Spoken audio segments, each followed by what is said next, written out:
దుబాయ్‌లో ప్రతి year house renewal ఉంటుంది. సో, మేము వేరే ఫ్లాట్స్ చూడ్డానికి వచ్చాము. ఈ ఫ్లాట్ వచ్చేసి 2 బాత్రూమ్స్, 1 బెడ్‌రూమ్ వచ్చింది. ఈ ఫ్లాట్స్ అట్రాక్టివ్‌గా కనిపియడానికి ఇలా శాంపుల్ ఫ్లాట్ ఒకటి రెడీ చేస్తారనమాట. కమ్యూనిటీ అయితే మాకు బాగా నచ్చింది. కావాల్సిన ఫెసిలిటీస్ అన్నీ ఉన్నాయి చుట్టుపక్కల. దుబాయ్ మొత్తం రెంట్స్ అన్ని బీభత్సంగా పెరిగిపోయాయి ఇప్పుడు. ఫ్లాట్ మనకి 40,000 దిరాములు పడుతుంది సంవత్సరానికి. మన ఇండియన్ కరెన్సీలో 9 లక్షలు పడుతుందన్నమాట. 9 లక్షలు కేవలం రెంట్ మాత్రమే. మళ్ళీ మనకి ఎక్స్పెన్సెస్ ఉంటాయి. Water bill, current bill, wifi bill ఇలాంటివన్నీ సపరేట్. ఇప్పుడున్న ఫ్లాట్ వచ్చేసి 33 నుంచి 40,000 చేశారనమాట. 40,000 దిరామ్స్.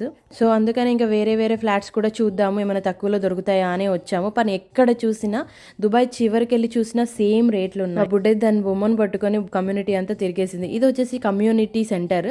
సో ఈ లోపలికి వెళ్తే మనకు కావాల్సిన గ్రాసరీస్ కానీ ఏదైనా షాపింగ్ చేసుకోవచ్చు. ఇలా ఉంది మొత్తము. కావాల్సిన ఫార్మసీస్, సెలూన్ అన్నీ ఈ కమ్యూనిటీలోనే ఉన్నాయి.